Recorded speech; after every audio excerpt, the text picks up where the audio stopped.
Myanmar में Rohingya मुसलमानों का आतंक, 2017 नरसंहार को दोहराने का प्रयास, फिर बनाया हिंदुओं को निशाना। म्यांमार की फौज भी षड्यंत्र में शामिल। नमस्कार, आप देख रहे हैं कैपिटल टीवी उत्तर प्रदेश की स्पेशल स्टोरी और मैं हूं आपके साथ रोहित कुमार। म्यांमार में 2017 की घटना एक बार फिर दोहराने की कोशिश की जा रही है, जहां सैकड़ों हिंदुओं का सर कलम कर दिया गया था। म्यांमार की इस घटना को रोहिंग्या मुसलमानों ने अंजाम दिया था, जिसे एक बार फिर दोहराने का प्रयास किया जा रहा है। म्यांमार के आरकान प्रांत में एक बार फिर से उसी घटना की नींव रखी गई है, जिसे साल 2017 में अंजाम दिया गया था।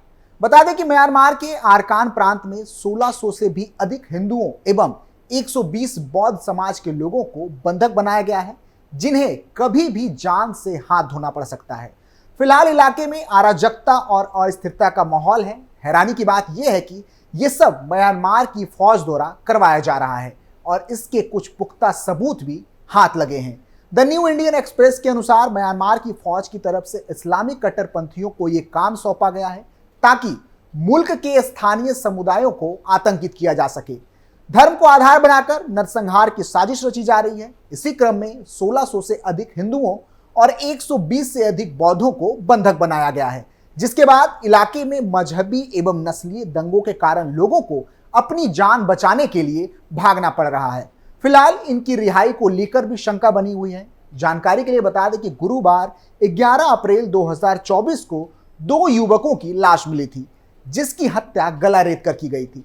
नवंबर 2023 से ही म्यांमार की फौज अराकान आर्मी से लड़ रही है और उसके बाद से ये ऐसी पहली घटना थी। आरोप है कि म्यांमार की फौज ने अराकान रोहिंग्या सॉल्वेशन आर्मी और अराकान रोहिंग्या आर्मी को अराकान आर्मी के खिलाफ लड़ने के लिए हथियार से लेकर सैन्य प्रशिक्षण तक दिया है, जिसके बाद से ही रोहिंग्या आतंकी न सिर्फ घरों को लूट रहे हैं बल्कि लोगों का अपहरण कर रहे हैं और उनके घरों को आग के हवाले कर रहे हैं।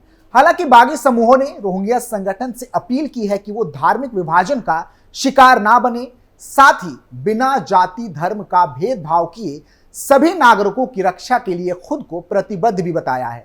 2017 में रखाइन में 100 से अधिक हिंदुओं को बेरहमी से कत्ल कर दिया गया था। इनमें कई महिलाएं और बच्चे भी शामिल थे, जिसके बाद म्यांमार की फौज ने अराकान आर्मी के खिलाफ रोहिंग्या जन समूह का विरोध प्रदर्शन भी करवाया था और अब एक बार फिर मौका पाकर रोहिंग्या हिंदुओं एवं बौद्धों का दमन कर रहे हैं। ये पूरा तथ्य एमनेस्टी इंटरनेशनल की जांच रिपोर्ट में सामने आया है।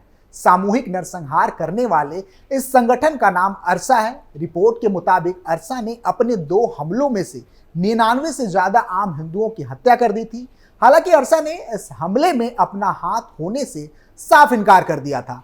ये हत्याएं म्यांमार की सेना के खिलाफ अपने पहले हमले के दौरान संगठन ने की थी। म्यांमार की सेना पर भी रोहिंग्या मुसलमानों पर अत्याचार करने के आरोप लगे थे। अगस्त के बाद से करीब 7 लाख से ज्यादा रोहिंग्या मुसलमान हिंसा के कारण म्यांमार छोड़कर भाग चुके हैं।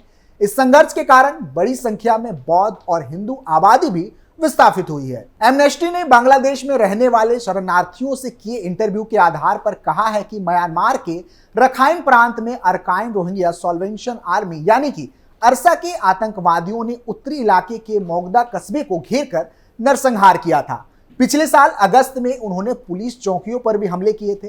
एमनेस्टी की जांच से पता चलता है कि अरसा आतंकवादियों ने 26 अगस्त 2017 को हिंदू गांव पर हमला किया था। इस हमले के दौरान मौजूद महिला ने बताया था कि आतंकवादियों ने पहले गांव की सभी औरतों, पुरुषों, बच्चों को जमा किया और गांव के बाहर ले गए।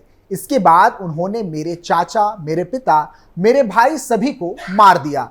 कुल 20 पुरुष, 10 औरतें और 23 बच्चे, जबकि 14 ऐसे बच्चे थे जिनकी उम्र 8 साल से कम थी। सभी की गला रेत कर हत्या कर दी गई थी। प्रत्यक्षदर्शी महिला ने आगे बताया कि इसके बाद सभी को जमीन में 4 बड़ी कब्र बनाकर एक साथ दफना दिया गया, जबकि पड़ोस के गांव के ही 46 हिंदुओं के शव अभी भी बरामद नहीं किए जा सके हैं। उस दिन रोहिंग्या मुसलमान आतंकवादियों ने एक दिन में कुल 99 हत्याएं की थी। शरणार्थी महिला के बयान की म्यांमार के न्यायपीता प्रांत की सरकार ने भी पुष्टि की है। सरकारी रिपोर्ट में कहा गया है कि सुरक्षा बलों ने सामूहिक कब्रें बरामद की है। मरने वाले मुस्लिम नहीं थे, हिंदू थे। उन्हें अरसा के रोहिंग्या मुस्लिम आतंकवादियों ने मारा था। आपको बता दें कि आज से ठीक 7 साल पहले म्यांमार की फौज ने हजारों रोहिंग्या मुसलमानों का नरसंहार किया था। संयुक्त राष्ट्र ने इसे नस्लीय सफाया करार दिया था, लेकिन अब म्यांमार की फौज उन्हीं रोहिंग्या मुसलमानों से मदद लेना चाहती है। म्यांमार के रखाइन राज्य में रह रहे रोहिंग्या से मीडिया ने बात की तो जानकारी मिली कि हाल के हफ्तों में उनमें से कम 100 रोहिंग्या को मुश्किलों में घिरी म्यांमार की सेना की तरफ से लड़ने के लिए भर्ती किया गया है। आर्मी में शामिल 31 बरस के मोहम्मद कहते हैं कि मैं बहुत डरा हुआ था, लेकिन मुझे जाना पड़ा। मोहम्मद रखाइन की राजधानी सितवे के पास बॉब डू फॉ शरणार्थी शिविर में रहते हैं। पिछले 1 दशक से कम 1.5 लाख रोहिंग्या मुसलमान अपने देश में दर बदर होकर शरणार्थी शिविरों में रहने के लिए मजबूर हैं। मोहम्मद ने बताया कि फरवरी महीने में शिविर का नेता देर रात उनके पास आया और कहा कि उसे सेना की ट्रेनिंग लेनी पड़ेगी। मोहम्मद को याद है कि उसने ये भी कहा था कि अगर तुम सेना में भर्ती होने से इनकार करते हो तो उन्होंने तुम्हारे परिवार को नुकसान पहुंचाने की धमकी दी है। मीडिया ने रोहिंग्या मुसलमानों से बात की, जिन्होंने इस बात की पुष्टि की है कि म्यांमार की सेना के अधिकारी उनके शरणार्थी शिविरों में घूम घूम कर नौजवानों को आदेश दे रहे हैं कि वो सेना की ट्रेनिंग ले। मोहम्मद जैसे लोगों की भयावह विडंबना ये है कि म्यांमार में रोहिंग्या को अभी भी नागरिकता नहीं दी जाती है। उनके ऊपर अपने समुदाय से बाहर घूमने फिरने से रोकने जैसी कई पाबंदियां अभी भी थोपी जा रही हैं। 2012 में हजारों रोहिंग्या को रखाइन सूबे के मिले जुले समुदायों से अलग कर दिया गया था।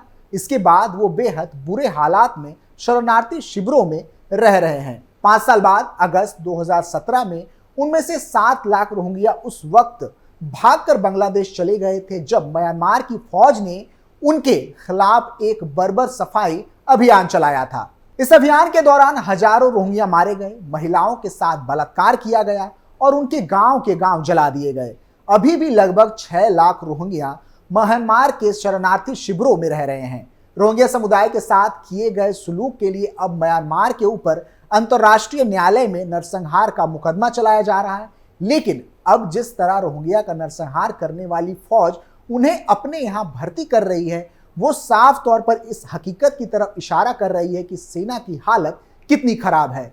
रखाइन सूबे में ही एक जातीय बागी संगठन अराकान आर्मी ने बहुत बड़े इलाके को सेना के कब्जे से छीन लिया है। रखाइन पर सेना की गोलीबारी और हवाई बमबारी में दर्जनों रोहिंग्या मारे गए हैं। म्यांमार की सेना को देश के दूसरे इलाकों में भी बागी ताकतों के हाथों भारी नुकसान उठाना पड़ा है। शनिवार को म्यांमार की थाईलैंड से लगने वाली पूर्वी सीमा पर स्थित मायावती कस्बा सेना के हाथ से निकल गया था। म्यांमार का जमीन के रास्ते होने वाला ज्यादातर व्यापार इसी अहम रास्ते से होकर गुजरता है। यही नहीं, इन लड़ाइयों सत्ताधारी सैन्य बलों के जवान भी काफी तादाद में मारे गए हैं।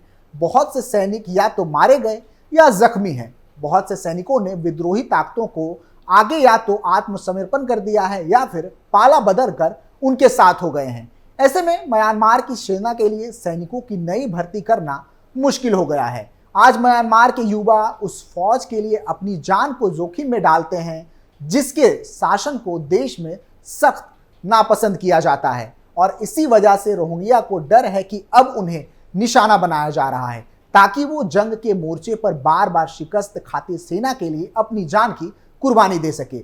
मोहम्मद ने आगे कहा कि उन्हें शरणार्थी शिविर से सितवे में सेना की 270वीं लाइट इन्फेंट्री बटालियन के ठिकाने पर ले जाया गया। 2012 में सांप्रदायिक हिंसा के दौरान जब रोहिंग्या को उनकी बस्तियों से बाहर निकाल दिया गया था, तब से उनके कस्बों में रहने पर रोक लगी हुई है। मोहम्मद आगे कहते हैं कि सेना के कैंप में हमें सिखाया गया कि कैसे बंदूक में गोली भर चलानी है। उन्होंने हमें बंदूक को खोलना और फिर बांध कर गोली चलाने के लिए तैयार करना भी सिखाया।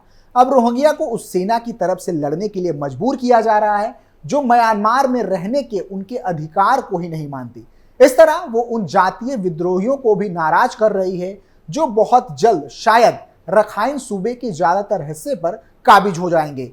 एक वक्त ऐसा भी था जब रोहिंग्या को दोनों ही पक्ष निशाना बना रहे थे। अब रोहिंग्या उनकी आपस की लड़ाई के बीच में फंस गए हैं। इसी पूरी घटना से जो सबसे खतरनाक बात निकलकर सामने आ रही है वो है इस पूरी साजिश में म्यांमार आर्मी का लिप्त होना, जो बेहद ही डरावनी बात है पूरे म्यांमार के लिए और पूरे विश्व के लिए। फिलहाल के लिए इतना ही। आप देखते रहिए कैपिटल टीवी उत्तर प्रदेश। नमस्कार।